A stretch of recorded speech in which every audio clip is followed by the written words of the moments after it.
নমস্কার, আমি অ্যাস্ট্রোলজার শিক্ষক। সুপ্রিয় দর্শক, আমার আজকের আয়োজন নিজের কোষ্ঠী নিজে কিভাবে বিচার করবেন, অর্থাৎ আপনার নিজের রাশি কোনটি, লগ্ন কোনটি, তাছাড়া আপনি আপনার জীবনে টাকা পয়সা উপার্জন করতে পারবেন কেমন, আপনার জীবনে বিবাহ, কর্ম, আপনার ভূমি বাড়ি জমি নিজে ক্রয় করে বা বাড়ি নির্মাণ করতে পারবেন কিনা বা জমি ক্রয় করতে পারবেন কিনা, অর্থ সঞ্চয় কেমন হবে ইত্যাদি বিষয় কিন্তু আপনি নিজেই আপনার জন্মকুণ্ডলী নির্ণয় করে নিয়ে কিন্তু বিচার করতে পারেন। এর জন্য কীভাবে আপনি আপনার নিজের কোষ্ঠী নিজে দেখবেন সেই প্রক্রিয়াটি কিন্তু আমি এই ভিডিওটিতে আপনার জন্য উপস্থাপন করবো। তাই সম্পূর্ণ সময়টা আমার সাথে থাকুন। আর কিভাবে আপনি নিজেই আপনার নিজের রাশি বা লগ্ন, এছাড়া লগ্ন কুণ্ডলী বা আপনার কোষ্ঠী বিচার করতে পারবেন, সেই বিষয়টি শিখে আপনি কিন্তু সঠিকভাবে আপনার কোষ্ঠীতে কী প্রভাব আছে সেটি কিন্তু জানতে পারবেন। কারণ বর্তমানে তো ধরুন আশপাশে যত জ্যোতিষী আছে এর ভিতরে 95% কিন্তু সঠিক বিচার বিশ্লেষণ করতে পারে না বা করে না, সেই ধরনের জ্ঞান নেই। সুতরাং আপনি তো ভুল পরামর্শ পাচ্ছেন, কারণ আপনারা প্রায় কিন্তু আসেন, এসে অনেকেই অভিযোগ করে থাকেন যে অমুকের কাছে গেছিলাম, উনি তো আমার রাশি বলতে পারেননি ঠিকমতো, আমার লগ্নটি ঠিকমতো বললেন না, বা নানান ধরনের কথা, হয়তো একটা কথা বলেছেন আপনাকে হাত দেখে বা সংখ্যাতত্ত্ব বিচার করে, কিন্তু আসলে জন্মকুণ্ডলী বা সঠিক হরোস্কোপ বিচার করতে পারেন এমন জ্যোতিষী কিন্তু কম আছে। আপনারা প্রায় সময় কিন্তু অনেকেই অনেক ধরনের অভিযোগ করে থাকেন যে আমি জটক বিচার করে বিয়ে করেছিলাম, কিন্তু আমার বিয়ের পরে তো গণ্ডগোল বা ঝামেলা হলো। তো আসলে জটক বিচারটি সঠিকভাবে হয়েছে কিনা সেটি কিন্তু আপনাকে জানতে হবে। কারণ অনেকেই আছেন আমাদের এই পেশায় যারা জ্যোতিষশাস্ত্রীয় কোনো জ্ঞান খুব একটা জানেন না, দুটো তিনটে বই পড়েই কিন্তু জ্যোতিষ হয়ে গেছেন, বা হাতের রেখা চেনেন বা হাতের রেখার 2টি বই পড়েছেন, এমন বই পড়েই কিন্তু অনেকে হস্তরেখা বীজ সেজে জ্যোতিষীর মতো ভূমিকায় কিন্তু অবতীর্ণ হয়েছেন। আবার নিউমারোলজিস্ট বা কেউ কিছু পূজাপাঠ বা তন্ত্রের প্রভাব বা অতীন্দ্রিয় শক্তি বা আধ্যাত্মিক ক্ষমতার প্রদর্শন করার নাম করেও কিন্তু আপনাদেরকে বিভিন্ন সময়ে কিন্তু পরামর্শ দিয়ে ভুল পথে চালিত করছে। সুপ্রিয় দর্শক, তাই পিওর অ্যাস্ট্রোলজির কথা যে আপনি সঠিকভাবে জন্মকুণ্ডলী অর্থাৎ গ্রহ নক্ষত্রের অবস্থান অনুযায়ী আপনি কী আপনার জীবনে প্রভাব পাবেন সেই বিষয়টি কিন্তু আপনি নিজে জানতে পারবেন। আর যদি কেউ আপনাকে ভুল পথে চালিত করে সেটিও কিন্তু আপনি ধরতে পারবেন বা বুঝতে পারবেন। তো আসলে কিভাবে আপনি আপনার নিজের জন্মকুণ্ডলী বিচার করবেন সেই প্রক্রিয়াটি এই পর্যায়ে আমি কিন্তু আলোচনা করব। তাই সম্পূর্ণ সময়টি আপনারা থাকুন আমার সাথে।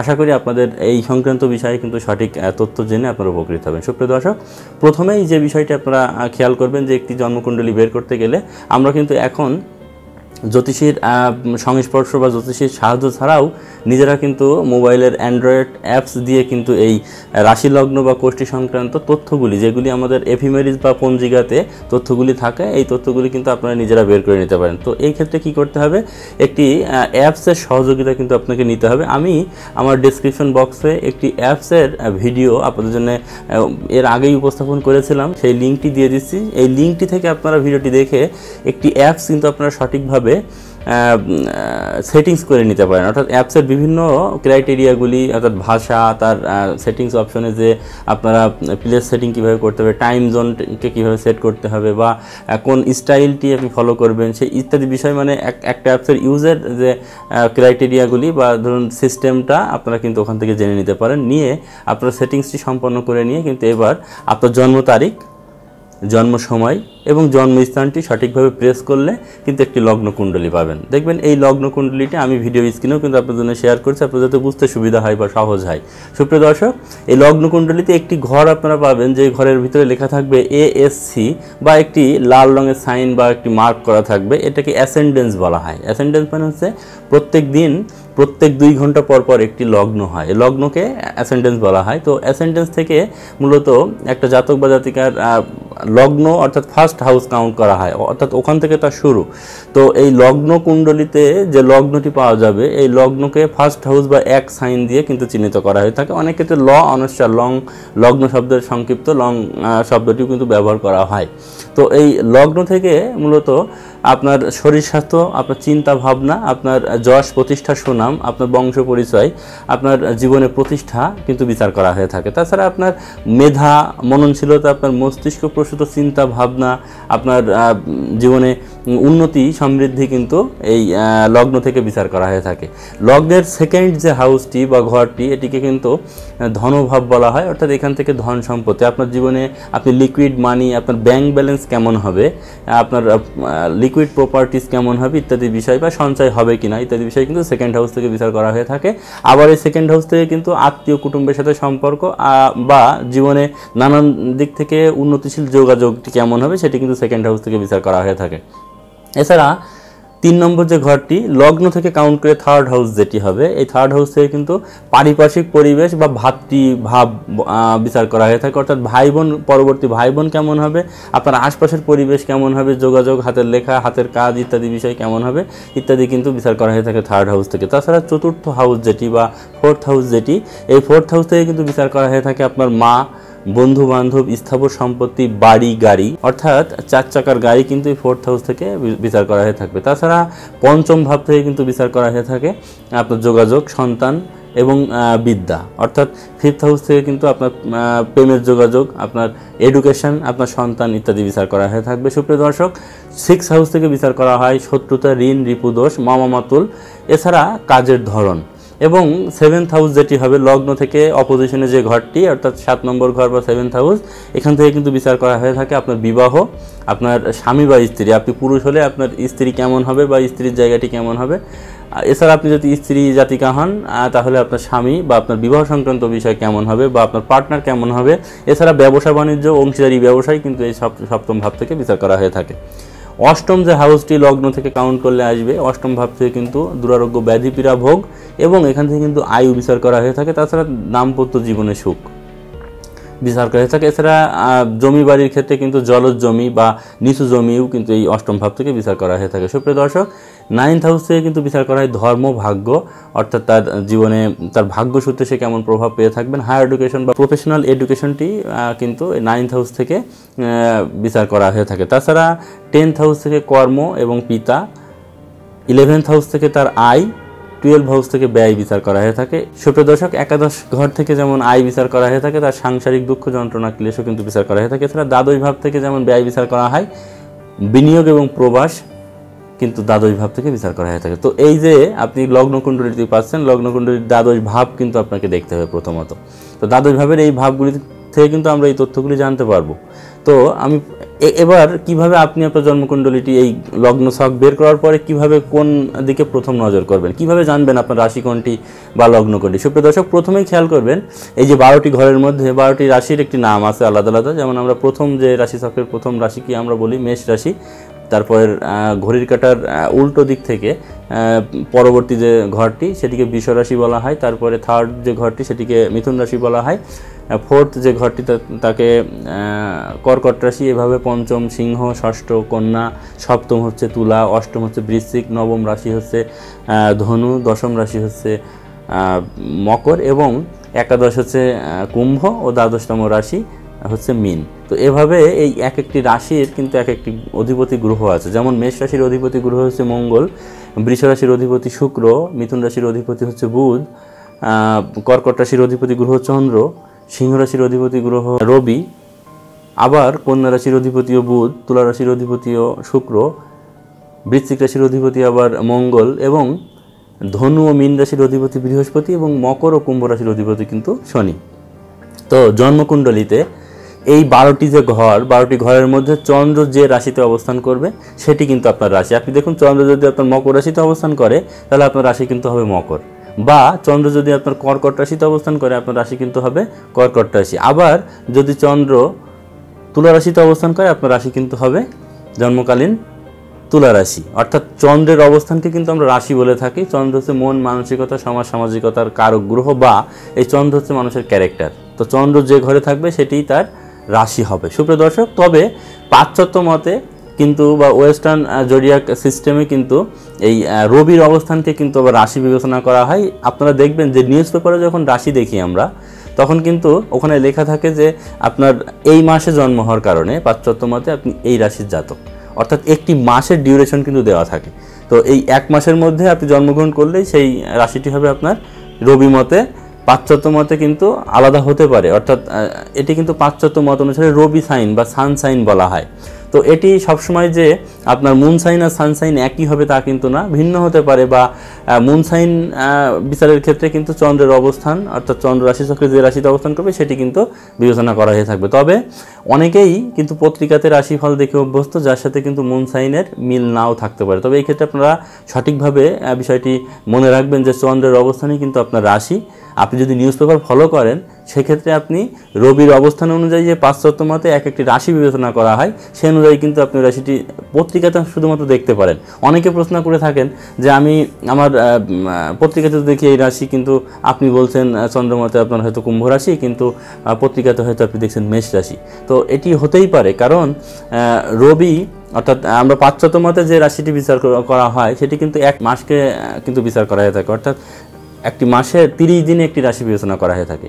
কিন্তু চন্দ্র কিন্তু প্রতি 54 ঘন্টা পর পর অর্থাৎ 2.5 দিনে কিন্তু রাশি পরিবর্তন করে থাকে। অর্থাৎ যে 30 দিনে রবি একটি রাশিতে অবস্থান করছে, অর্থাৎ এই 30 দিনে জন্ম হওয়ার কারণে আপনার একই রাশি এই মাসে জন্ম হওয়ার কারণে, আর চন্দ্র কিন্তু 27 দিনে 12টি রাশি পরিভ্রমণ করে থাকে। সুতরাং চন্দ্রের বেশি পরিবর্তনশীল প্রভাব এবং চন্দ্র বেশি গতিশীল, সবচেয়ে দ্রুতগামীর গতি হচ্ছে চন্দ্র। তাই রাশি কিন্তু আপনার অরিজিনাল বা সঠিক রাশি নক্ষত্র অনুযায়ী চন্দ্রের অবস্থান থেকে কিন্তু আমরা বিবেচনা করে থাকি, বা এটি কিন্তু শাস্ত্রীয় মতে বিচার্য। তবে আপনি পত্রিকা দেখলে আপনার রাশি দেখতে পারেন, আপনি রবি মতে পত্রিকাতে চোখ ফলো করার জন্য মাত্র 25% বা 20% হয়তো সর্বসাকুল্যে ওইটি আপনার ক্ষেত্রে মিলতে পারে। তবে চন্দ্রের অবস্থানে কিন্তু আপনার ক্যারেক্টার, এটি কিন্তু মনে রাখতে হবে। সুপ্রিয় দর্শক, এবার আপনার প্রথম থেকেই দেখুন, আপনি জন্মকুণ্ডলী বের করে নিলেন, অর্থাৎ আপনার জন্ম সময়, তারিখ এবং জন্মস্থান প্রেস করে আপনি যখনই গো বাটনটি ক্লিক করবেন তখন দেখবেন আপনার একটা হরোস্কোপ আসবে, সেখানে লেখা থাকবে লগ্নকুণ্ডলী। এই লগ্নকুণ্ডলীর বাম দিকে এবং ডান দিকে দেখবেন উপরের দিকে একটা বাটন আছে, 4 কোণা বাটন, আর ডানের দিকে 3টি দাগওয়ালা বাটন যেটি। তো এই বাটনে ক্লিক করলে আপনারা দেখতে পাবেন ডিটেলস অপশন, মেইন ডিটেলস আছে, এখানে আপনার ঘাত চক্র আছে, অবক্ষয় চক্র আছে, এভাবে কিন্তু প্রত্যেকটি জিনিস বা ট্রানজিট ইত্যাদি বিষয় কিন্তু পরপর দেওয়া আছে। এবার আপনি কি দেখতে চান, আপনি আপনার রাশি বা লগ্ন বা নক্ষত্র কি কোনটি জানতে চান? তো এই ক্ষেত্রে কিন্তু আপনি প্রথমেই যে বিষয়টি খেয়াল করবেন যে আপনার লগ্নকুণ্ডলী বেরোনোর পর যে অবক্ষয় চক্র, ওখানে কিন্তু ডিটেলস দেওয়া থাকে, অর্থাৎ আপনার লগ্নটি কি, লগ্নের অধিপতি গ্রহটি কোনটি, বা রাশি কি, রাশি অধিপতি গ্রহ কি। রাশি অধিপতি মানে কি, যে রাশিটি আপনার হবে সেই রাশির অধিপতি গ্রহ যেটি, যেমন মেষ রাশি হলে মেষ রাশির অধিপতি গ্রহ হচ্ছে মঙ্গল। আবার যদি আপনার কন্যা রাশি হয়, কন্যা রাশির অধিপতি গ্রহ হচ্ছেন বুধ। এভাবে কিন্তু রাশি অনুযায়ী রাশির অধিপতি আপনি পেয়ে যাবেন। সুপ্রিয় দর্শক, চন্দ্র যে নক্ষত্রে অবস্থান করে থাকে সেটিকে কিন্তু জন্ম নক্ষত্র বলা হয়ে থাকে। এখন যদি এমন হয় চন্দ্র মেষ রাশিতে অবস্থান করছেন, চন্দ্রের ডিগ্রি হচ্ছে 12 ডিগ্রির মধ্যে বা 13 ডিগ্রি 20 মিনিটের মধ্যে, তো সেক্ষেত্রে চন্দ্র কিন্তু আপনার অবস্থান করবেন কেতুর নক্ষত্রে। তাহলে চন্দ্রের অবস্থান আপনার মেষ রাশিতে থাকলে আপনার রাশি মেষ। এবার চন্দ্র যদি কেতুর নক্ষত্রে অবস্থান করে থাকে, আমরা জানি এক একটি রাশির ঘরে 3টে করে নক্ষত্র অবস্থান করে থাকে, তার ডিগ্রির ভ্যারিয়েশন বিদ্যমান থাকবে সেক্ষেত্রে। সুপ্রিয় দর্শক, যদি এমন হয় যে আপনার চন্দ্র অশ্বিনী নক্ষত্রে অবস্থান করছেন, অর্থাৎ অশ্বিনী নক্ষত্র কিন্তু মেষ রাশিতে প্রথম 13 ডিগ্রি 20 মিনিট পর্যন্ত অবস্থান করে থাকেন। এখন চন্দ্রের অবস্থান যদি 10 ডিগ্রি হয় বা 12 ডিগ্রি হয় বা 5 ডিগ্রি হয়, তাহলে মেষ রাশিতে কিন্তু চন্দ্র অশ্বিনী নক্ষত্রে অবস্থান করবেন, আর এই অশ্বিনী নক্ষত্রের অধিপতি গ্রহ হবে কেতু।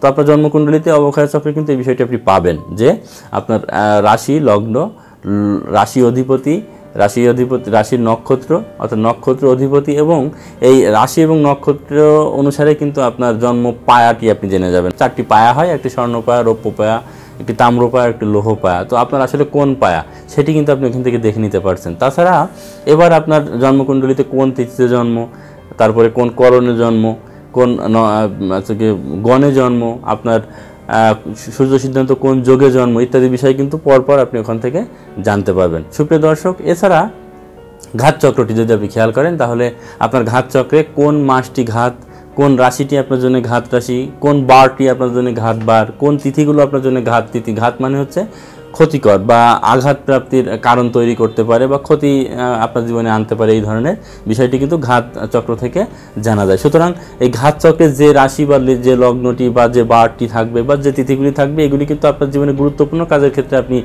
পরিহার করবেন বা বর্জন করে চলবেন, না হলে কিন্তু ক্ষতি ওই সময়ে কিন্তু আপনার জন্য বেশি হবে বা ঝামেলা আপনার পিছনে কিন্তু ছাড়বে না। সুপ্রিয় দর্শক, সুতরাং এই রাশিচক্র বিচারের পূর্বে কিন্তু এই বিষয়গুলো আপনাকে খুব ভালোভাবে জানতে হবে, কারণ আপনার কোন করণ, আপনার রাশির তত্ত্ব কী, বা জন্মকুণ্ডলীতে আপনি জন্মকালীন কোন পায়ে জন্মগ্রহণ করেছেন, বা আপনার নক্ষত্রের অবস্থান শুভ না অশুভ, এছাড়া জন্মকুণ্ডলীতে আপনি অবক্ষয় চক্র অনুযায়ী আপনার কোন যোগে জন্ম হয়েছে ইত্যাদি বিষয়গুলি কিন্তু আপনি জেনে নিয়ে এবার জন্মকুণ্ডলীতে গ্রহের অবস্থানগুলি বিচার করতে হবে। সুপ্রিয় দর্শক, তো আমরা আগেই বলেছি যে জন্মকুণ্ডলীতে এক একটি ভাব থেকে এক একটি বিষয় বিশ্লেষণ করা হয়ে থাকে। তো এই বিষয়গুলির প্রভাবটি আপনার জীবনে শুভকর তখনই হবে যখন অবক্ষয় চক্রের এই যে প্রভাবগুলি বললাম, যে তিথিটি যদি আপনার জন্য শুভ হয় বা তিথিটি যদি ভালো হয়, এছাড়া করণটি যদি অশুভ না হয়, বা আপনার নক্ষত্র বা নক্ষত্র অনুযায়ী পায়াটি যদি অশুভ না হয় বা অশুভ হলে সেক্ষেত্রে ক্ষতিকর প্রভাব আপনার জন্য কিন্তু ঝুঁকি তৈরি করবে। তাছাড়া সূর্য সিদ্ধান্ত যোগও কিন্তু এক্ষেত্রে খুব গুরুত্বপূর্ণ, আপনার রাশির তত্ত্বটিও কিন্তু খুব ইম্পর্টেন্ট এই ক্ষেত্রে। এই বিষয়গুলির প্রভাব এবার জন্মকুণ্ডলিতে আপনি কীভাবে বিচার করবেন? দেখুন, জন্মকুণ্ডলী বিচারের ক্ষেত্রে প্রথমে একটা বিষয় আপনারা নিজেরাই কিন্তু এই ক্ষেত্রে মিলিয়ে নিতে পারেন, যে অনেকে আপনাকে বলতে পারে আপনার হরোস্কোপে কিচ্ছু নেই, ভালো নেই, আপনার হাত দেখে বলছে আপনার জীবনে কিচ্ছু হবে না, অনেকে তো মুখ দেখে বলে দিচ্ছে যে আপনার এই হবে ওটা হবে, নানান রকম ব্যাপার স্যাপার। কারো তো স্বামী মারা যাচ্ছে, তো কারো বউ মারা যাচ্ছেন, আবার কারো সন্তান হওয়ার আগেই, বিয়ের আগেই স্বামী সন্তান মারা যাচ্ছে, এই ধরনের কথাবার্তা অনেকেই কিন্তু বলে থাকে। তো এই ধরনের কথা যারা বলে যে আপনার বিয়ে হয়নি কিন্তু বিয়ের আগে বলছে আপনার স্বামী ভালো হবে না, আপনার সন্তান হবে না, বা আপনার হাজব্যান্ড মারা যাবে, একদম প্রথমে ভাববেন যে একটা উদ্ভট, একটা বাটপাট, মানে কথাবার্তা যেগুলো বলবে একটিও পজিটিভ কথা না। যখনই দেখবেন যে হরোস্কোপে একটিও আপনাকে হাত দেখে সব নেগেটিভ কথা বলছে, আপনার মুখ দেখে সব নেগেটিভ কথা বলছে, প্রথম ভাববেন যে সেটা বাটপাট, কিছু জানে না। রাশিচক্রে, জন্মকুণ্ডলিতে বা আপনার হাতেও গ্রহের অবস্থান খারাপ হতে পারে, একটি গ্রহ খারাপ হতে পারে, দুইটি গ্রহ খারাপ হতে পারে। আপনার জন্মকুণ্ডলিতে ধরুন নবগ্রহের বিচার আমরা করে থাকি, তো নবগ্রহের মধ্যে 9টি গ্রহই আপনার খারাপ হবে। যদি 9টি গ্রহ খারাপই হয় সেক্ষেত্রেও আপনি শুভ ফল পাবেন, কারণ বিপরীত শুভ প্রভাব তখন আপনার জীবনে আসবে। 9টি গ্রহ যদি খারাপ হয়ে যায়, তখন 9টি গ্রহ খারাপ হলে যেমন খারাপ ফল প্রদান করে থাকে, এই 9টি গ্রহের অবস্থানের বিপরীতে আপনার জন্য বিপরীত রাজযোগ সৃষ্টি হয়ে সেটি কিন্তু আপনাদের শুভকর হয়ে থাকবে। তো এটি অনেকে না জেনে বলছে ভয়ভীতি দিয়ে, আবার অনেকে জেনে নিজের পকেট গরম করার জন্য আপনাকে ভীত সন্তুষ্ট করার প্রয়াসে নানান ধরনের ভীতিকর কথাবার্তা বলছে। তো আপনারা প্রথমেই কিন্তু এটি যাচাই করে নিতে পারবেন, আপনি আপনার জন্মকুণ্ডলীটি যদি একটু খেয়াল করেন। সুপ্রিয় দর্শক, এই যে আমি বললাম লগ্ন থেকে দ্বাদশ ভাব, এই লগ্ন থেকে দ্বাদশ ভাবের মধ্যে 4টি ভাব হচ্ছে 1, 4, 7 এবং 10, এই ভাবগুলিকে বলা হয় কেন্দ্র, এবং 1, 5 এবং 9 এই 3টি ভাবগুলিকে বলা হয় হচ্ছে কোণ। 1, 5, 9 এবং 1, 4, 7, 10 যে ঘরটি হবে এটি কিন্তু শুভ স্থান বলে বিবেচনা করা হয়ে থাকে, অর্থাৎ এই ঘরগুলিতে গ্রহরা অবস্থান করলে কিন্তু পাওয়ারফুল হয়, ভালো প্রভাব বা ফলাফল প্রদান করতে পারে।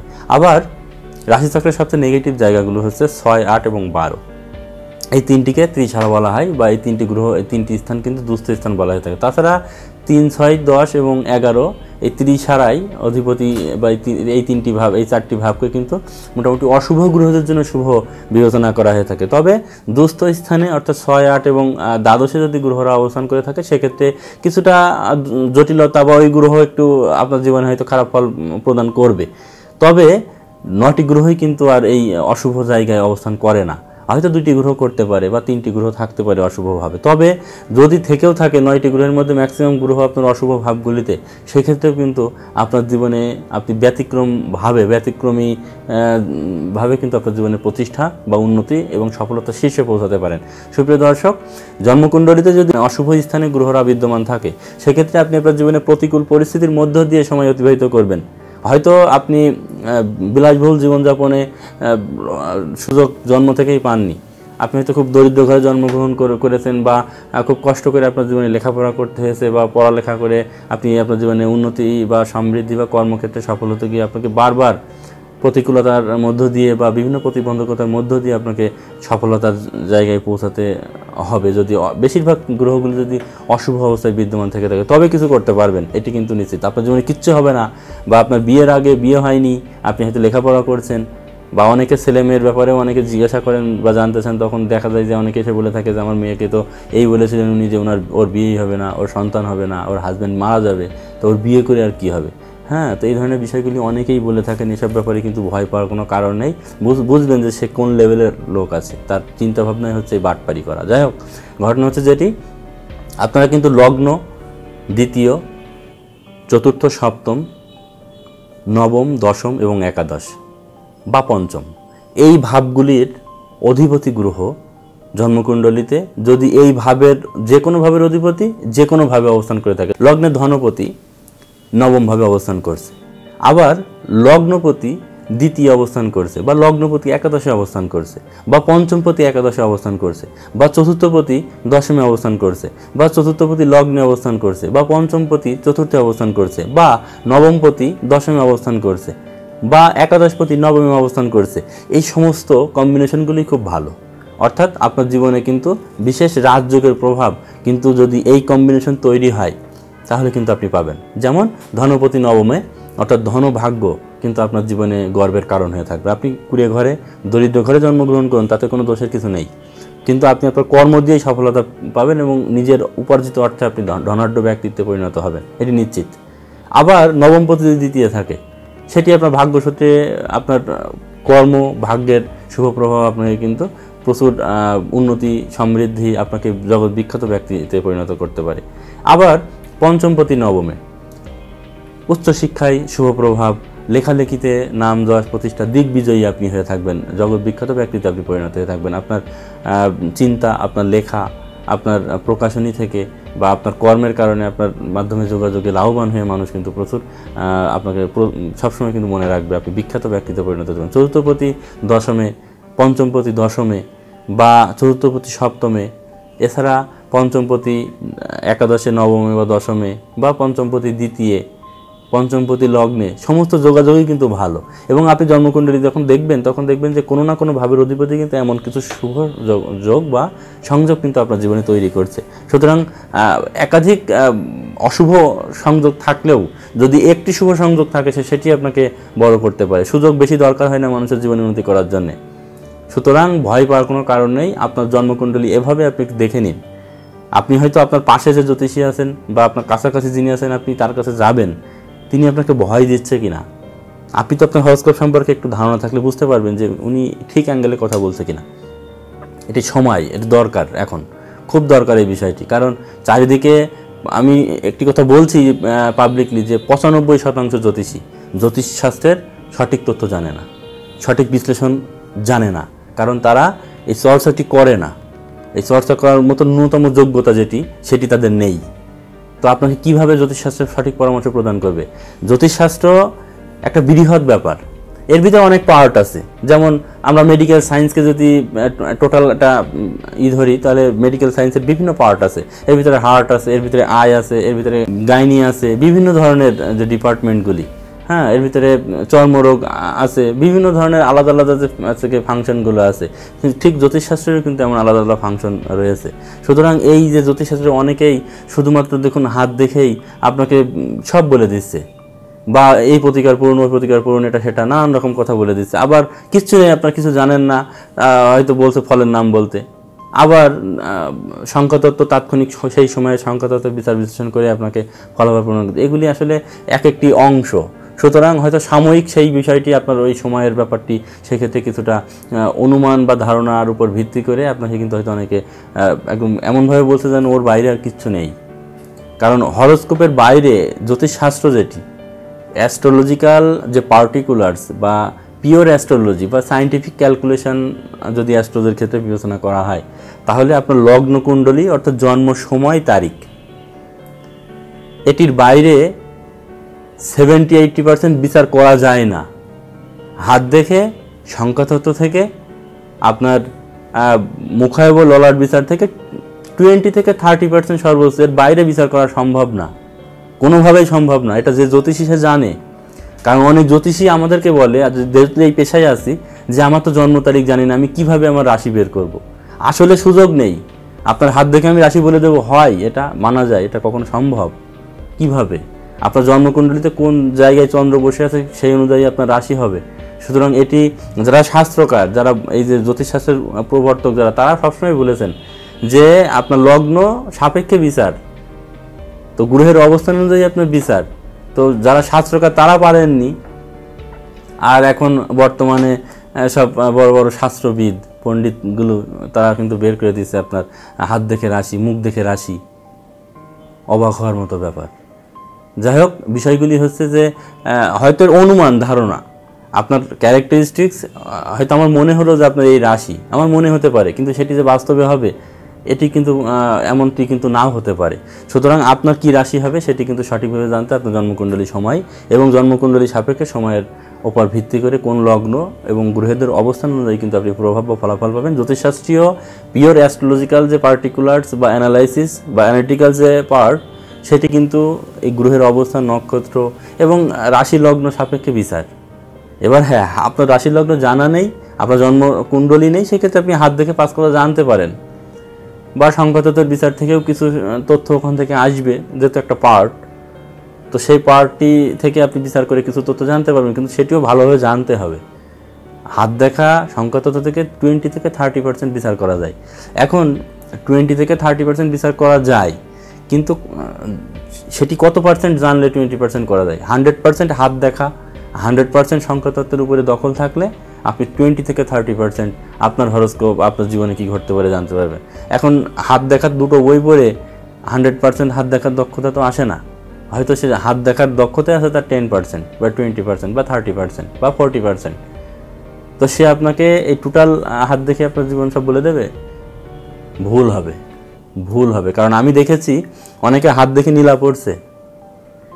আমার কাছে অনেক ক্লায়েন্ট আসেন, তো তাদের হাত দেখে বড় বড় অনেক পণ্ডিত বা অতীন্দ্রিয় গুরু তারা কিন্তু নীলা সাজেস্ট করেছেন। তো দেখা যাচ্ছে কি পরবর্তীতে সে হাত দেখেই প্রতিকারটা পড়ে, হাতে পাথর পড়ে আছেন বা প্রতিকার করে আছেন, কিন্তু তার জন্ম তারিখটি জিজ্ঞাসা করেনি বা আপনার জন্ম তারিখ বা সময়টি কী। আবার তিনি কিন্তু তার জন্ম তারিখ সময় জানেনও, কিন্তু জন্ম তারিখ সময় এটি কিন্তু জানতেই চাননি।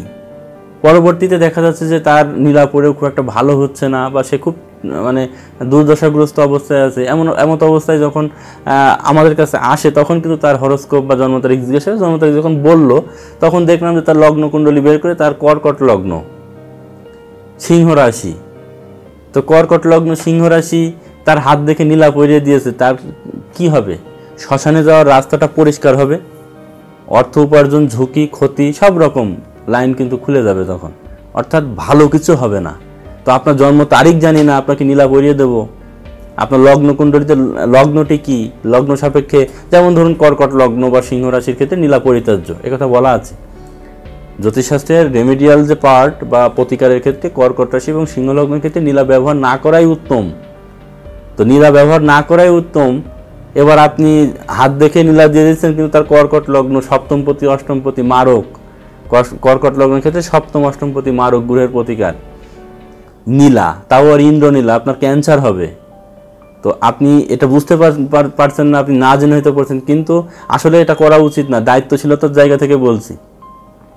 জ্যোতিষশাস্ত্রের প্রায়োগিক বা থিওরিক্যাল যে তথ্য, এটি জানলে কোনো জ্যোতিষী আপনাকে হাত দেখে নীলা সাজেস্ট করবে না, বা আপনার সঠিক জন্মকুণ্ডলী বিচার সাপেক্ষে প্রতিকারটি আপনার জীবনে অ্যাপ্লিকেবল করবেন বা প্রয়োগ করবেন। তো এটি কিন্তু নিজের মানে গদগাথা চিন্তা ভাবনার উপরে দাঁড়িয়ে অনেকেই কিন্তু এই কারবার চালিয়ে যাচ্ছেন। এটি আলটিমেটলি আপনার জন্য শুভ বা ভালো কিছু হচ্ছে না। তো যাই হোক, আপনারা সাবধান হন, নিজের জন্মকুণ্ডলীর এই বিষয়গুলো জানুন, তাহলে কিন্তু আপনি বুঝতে পারবেন যে আসলে আপনি সঠিক প্রতিকার করেছেন কিনা, বা আপনার লগ্ন কি, রাশি কি, লগ্ন রাশি সাপেক্ষে কোন গ্রহটি আপনার জন্য মারক বা ক্ষতিকর। এটি কিন্তু আপনারা এই যে আমি যে প্রসেসটি বললাম যে এই অ্যাপসে থেকে কিন্তু আপনারা জানতে পারবেন। ওখানে সাধারণ বিবরণ যে অপশনটি পাবেন, আপনারা দেখবেন বাম দিকে যে অপশনটি, ওখানে ব্যক্তিগত যে ডিটেলস দেওয়া আছে, ওখানে অনেক কিছু কিন্তু লেখা থাকে। বা এই অ্যাপসের মাঝামাঝি জায়গায় দেখবেন নিচের দিকে একটা বইয়ের মতো একটা অংশ আছে একদম মাঝখানে। হ্যাঁ, এক পাশে লেখা আছে এল মানে লগ্ন কুণ্ডলী, তার পাশে লেখা আছে এন মানে নবাংশ কুণ্ডলী, তার পাশে লেখা আছে ইয়ার 120 বলে একটা জায়গা লেখা আছে দেখুন। এবং এর মাঝামাঝি দেখবেন একটা বইয়ের একটা অপশন আছে, অর্থাৎ একটা বই, দুই পাশে বইটি মেলানো ধরা এভাবে। এই যে এখানে ক্লিক করুন, দেখবেন আপনার ডিটেলস বিবরণটি চলে আসবে, অর্থাৎ আপনার কোন লগ্ন এবং লগ্ন সাপেক্ষে কোন গ্রহটি আপনার জন্য মারক, বা কোন গ্রহটি অশুভ, কোন গ্রহটি শুভ। জ্যোতিষশাস্ত্রে মারক গ্রহের প্রতিকার করার কথা বলা হয়নি। অশুভ গ্রহকে প্রতিকার করতে এক প্রকার নিষেধই করা আছে। আপনার শত্রুকে আপনি খাওয়াবেন। সুপ্রিয় দর্শক, তাই নিজে সতর্ক হতে হবে। আর আপনার জন্মকুণ্ডলিতে এই প্রভাবগুলি সঠিকভাবে বিচারের জন্য কিন্তু এই অ্যাপসটি আপনাকে হেল্প করবে। পাশাপাশি কোন ভাব থেকে কী বিচার করা হয় সেটি জেনে আসলে আপনার সেই ভাবের অধিপতি গ্রহ খারাপ অবস্থায় আছে কিনা ইত্যাদি প্রাথমিকভাবে তো জানুন। পরবর্তীতে নক্ষত্র নিয়ে বা সামগ্রিক বিষয়ে আরও সঠিকভাবে কীভাবে বিচার করতে পারবেন তা নিয়ে আমি আয়োজন উপস্থাপন করব। সে পর্যন্ত আমার সাথে থাকুন। আর আপনাদের জ্যোতিষ সংক্রান্ত বিষয়ে সচেতনতাই কিন্তু বর্তমানে জ্যোতিষশাস্ত্রের যে দুরবস্থা, অনেকেই যে বানোয়াট নিজের মতো করে কথাবার্তা বলে আপনাদেরকে ভুল পথে চালিত করছে বা বিভ্রান্ত করে তাদের পকেট গরম করছে, সেই বিষয়টি কিন্তু আপনারাই বন্ধ করতে পারবেন। সুতরাং সতর্ক হন।